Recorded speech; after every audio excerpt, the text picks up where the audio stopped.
வாங்க இன்றைக்கி நம்ம வீட்லேயே வந்து சளி இருந்ததுக்குள்ளான ரெமடி நம்மளே வந்து வீட்டிலே எப்படி கிளியர் பண்ணணும்னு பார்க்கலாம். ஃபஸ்ட்டு மிக்ஸி ஜாரில் கொஞ்சம் வரமல்லி போட்டுக்கோங்க, ஒரு கப் சேர்த்துக்கோங்க. அது கூடயே வந்து கொஞ்சம் பெப்பர் சேர்த்துக்கோங்க, 1/2 ஸ்பூன் சேர்த்துக்கோங்க, ஏன்னா ரொம்ப காரமாக இருக்கும். அதுக்கு அடுத்தது சுக்கு கொஞ்சம் சேர்த்துக்கோங்க, ஏன்னா சளிக்கு நல்லா கேட்கும். அடுத்தது ஒரு 4 வெத்தலை எடுத்து மிக்ஸி ஜாரில் போட்டு ரொம்ப நைஸாக இல்லாமையும் கொஞ்சம் குறப்பாக அரைச்சி எடுத்துக்கோங்க. பாருங்க இப்போ நம்ம அரைச்சி எடுத்துக்கோங்க, இந்த பக்கம் எடுத்துக்கோங்க. அடுத்தது வந்து ஒரு பாத்திரத்தில் ஒரு 4 டம்ளர் தண்ணி வச்சு நம்ம அரைச்சி வச்ச மிக்சரை வந்து அதில் ஆட் பண்ணிக்கலாம்.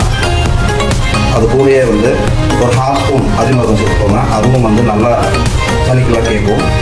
இப்போ அது கூடயே வந்து இது எல்லாமே காரமான ஐட்டம் போட்டிருக்கோம், அதனால் வந்து பனவெல்லம் சேர்த்துக்கோங்க. அது நல்லா கொதிக்கும் போது நல்லா ஒரு ஸ்பூனோ கரண்டிலையோ நல்லா வந்து மிக்ஸ் பண்ணி விட்டிங்கன்னா நல்லா கொதிச்சு வந்துடும். இப்போ பாருங்கள் கொதிச்சு வந்துடுச்சு. இது அப்படியே வடிகட்டி குடிச்சு பாருங்கள். சளி, இருமல், தொண்டை வலி எல்லாத்துக்குமே நல்லா கேட்கும். இது உங்கள் வீட்டில் ட்ரை பண்ணி பாருங்கள். இந்த சேனல் பிடிச்சிருந்ததுன்னா லைக் பண்ணுங்கள், மறக்காமல் சப்ஸ்கிரைப் பண்ணுங்கள்.